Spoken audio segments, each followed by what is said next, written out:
Shri Venkateswara gold తాకట్టులో ఉన్న మీ బంగారాన్ని విడిపించి కొనబడును.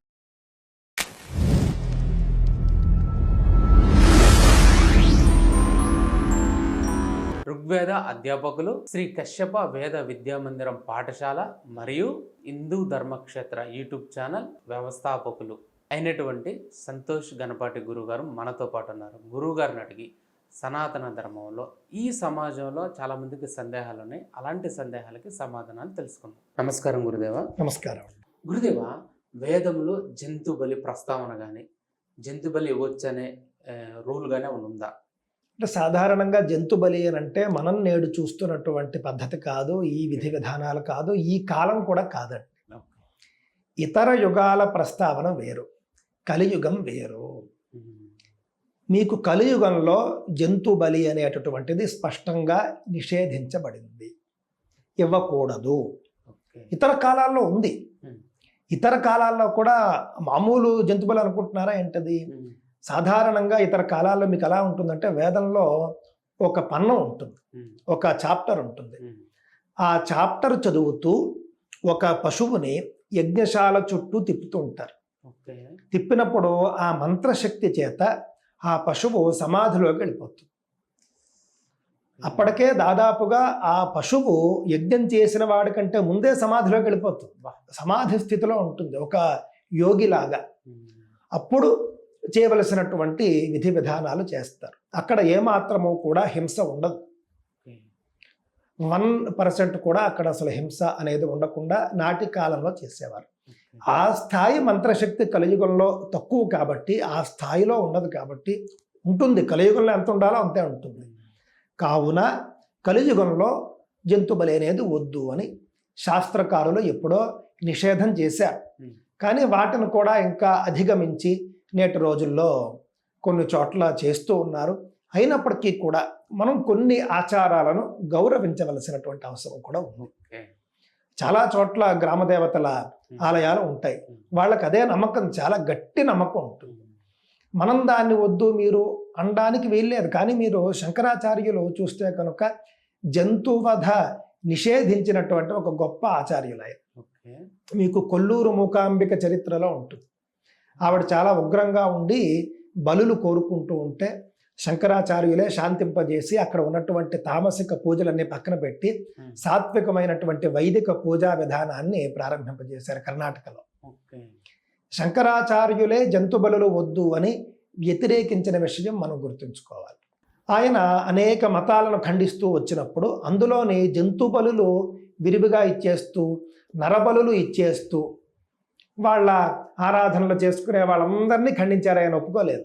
ఇది తప్పు, ఇది వేద విరుద్ధమైనది అని ఆయన అన్నారు. ఖండించి ఆ మార్గాలన్నింటినీ కూడా ఆయన విడిచిపెట్టమని ఉపదేశం చేశారు. నేటి రోజుల్లో కూడా అక్కడక్కడ జరుగుతూ ఉన్నప్పటికీ వాళ్ళ గ్రామీణ ఆచారాలనో లేకపోతే వంశ ఆచారాలనో కొన్ని ఉన్నప్పుడు వాటిని గౌరవిస్తూనే మనం అర్థమయ్యేలాగా చెప్పాలి. అర్థమయ్యేలాగా చెప్పి కనుక మనం వాళ్ళను ఒప్పిస్తే అంతా కూడా సవ్యంగా సాగుతూ ఉంటుంది. బలవంతంగా ఎత్తేయడం లాంటివి కూడా మంచివి కావు మాట్లాడండి. ఎందుకు అనంటే, మనం జంతు బలి గురించి మీరు మాట్లాడారు, బాగానే ఉంది. జంతు బలి గురించి మనం ఒకవేళ చెప్పాలనుకుంటే హిందువులు ఈ యొక్క మాటలన్నీ కూడా వింటారు. హిందువులకి ఎవరైనా ఒకరు ఉపదేశిస్తే వాళ్ళు మాట విని మానేస్తారు. పాపం వాళ్ళలో చాలా ఈజీగానే వాళ్ళకి అవేర్నెస్ వస్తుంది.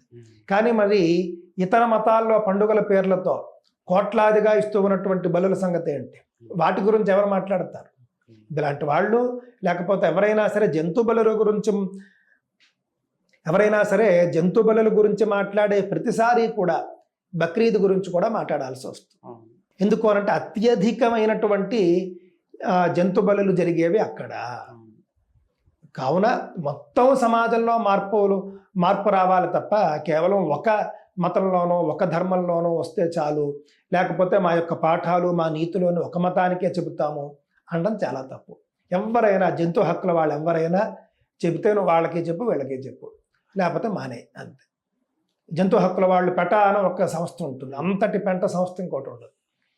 వీళ్ళకి ఎప్పుడు అసలు గోవు గురించి వీళ్ళకి గుర్తురాదు, లేకపోతే బక్రీద్ గురించి వీళ్ళకి గుర్తురాదు, కానీ దీపావళి గురించి మాత్రం వీళ్ళు తెగ టెన్షన్ పడిపోతూ ఉంటారు. ఇవన్నీ కూడా అంతర్జాతీయంగా హిందూ ధర్మం మీద దాడి చేయడానికి ఏర్పడినటువంటి కుట్రపూరితమైనటువంటి సంస్థలు ఇవి. ఆమ్నెస్టీ ఒకటి, పెటా ఒకటి. ఆమ్నెస్టీ ఏమో మానవ హక్కులు అంటుంది, పెటా ఏమో జంతు హక్కులు అంటుంది. ఈ ఇద్దరూ కూడా హిందూ ధర్మాన్ని, భారతదేశాన్ని అస్థిరపరచడానికి విదేశీ సంస్థలు లేకపోతే విదేశీ మిషనరీలు ఉపయోగించుకునేటటువంటి పెట్స్ అనేటటువంటి అంశాన్ని మనం చాలా గట్టిగా దృష్టిలో ఉంచుకోవాలి. మార్పు సమాజంలో రావాలి తప్ప మతంలో కాదు. అన్ని మతాల్లోనూ కనుక నువ్వు మార్పు తేగలిగితే నువ్వు మాట్లాడు, నువ్వు అనంటే అలాంటి సంస్థలు అని నా ఉద్దేశం. మన హిందువులు మన మాట వింటారు పాపం. వాళ్ళనేమి వాళ్ళు బలులు ఇచ్చేస్తున్నారని చెప్పేసి మనమేమి కంగారు పడిపోవాల్సిన అవసరం లేదు పాపం. వాళ్ళు మాట వినేవాళ్లే వాళ్ళు అని చెప్పేసి తెలియజేసుకుంటూ, జంతు బలులు అనేవి పూర్వకాలంలో ఉన్నాయి, కలియుగంలో వద్దు అన్నారు. మెల్లగానైనా సరే దూరంగా ఉండమని చెప్పారు. కనీసంలో కనీసం మనం కొన్ని చోట్ల ఉన్నటువంటి ఆచారాలను గౌరవించుకుంటూ మనం ముందుకెళ్ళచ్చు. చిట్ట చివరగా మనం మాట చెబుతాను. సరే, జంతు బలి గురించి మీరు మాట్లాడారు. నేను ఆ మధ్య చదివి ఆశ్చర్యపోయాను. నేను దేవాలయంలో ఒక జంతువును బలి ఇస్తే కనుక అది చట్ట విరుద్ధమని, లేకపోతే అదేదో ఎథిక్స్కి విరుద్ధంగా ఉందని మాట్లాడుతుంటారు. అదే జంతువుని మటన్ కొట్టులో చంపితే తప్పులేదు. ఇది ఎక్కడ న్యాయం? మీకు నిజంగా జంతువుల మీద ప్రేమ ఉంటే కనుక అన్ని చోట్ల ఆపేయండి. లేదు అని అంటే కనుక అన్ని చోట్ల అవుతూనే ఉంది, అవనివ్వండి. కేవలం దేవుడి పేరు మీద చంపడమే తప్పు అని అంటూ ఉన్నారు వీళ్ళు. మామూలుగా చంపేయచ్చుట. ముఖ్యంగా మన హైదరాబాద్లో ఉన్న చాలా గ్రామ దేవత టెంపుల్లో ఈ రూల్ పెట్టారు.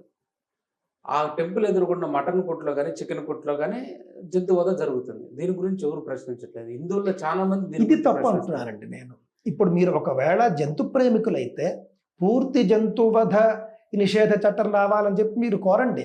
అది నేనేం కోరటం లేదు, ఎవరి ఆహారం వాళ్ళది. కానీ అది ఒప్పు, ఇది తప్పు అని అంటేనేమిటంటే హిందూ దేవతలు, హిందూ ఆచారాలు లోకు కొంతమందికి ఇది చాలా తప్పు. ఆ మధ్యనండి 2008 అనుకుంటా, 2008లో నేపాల్ రాజు ఒక ఆయన, అప్పటికి ఇంకా రాచరికం ఉన్నట్టుంది, నేపాల్ రాజు మన అస్సాంలో ఉన్నటువంటి కామాక్షి ఆలయానికి వచ్చి వాళ్ళు అక్కడ ఏదో జంతు బలి ఇచ్చుకోవడం అనేది వాళ్ళకు తరతరాలుగా ఆచారం.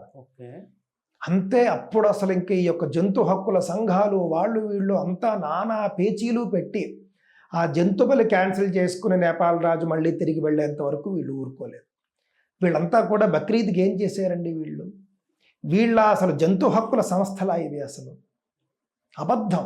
వీళ్ళంతా కూడా ముసుగు దొంగలు, విదేశీ మిషనరీ సంస్థల కింద పనిచేసేటటువంటి పెట్సే తప్ప ఇంకేం కాదు అని చెప్పి తెలియజేసుకుంటాం.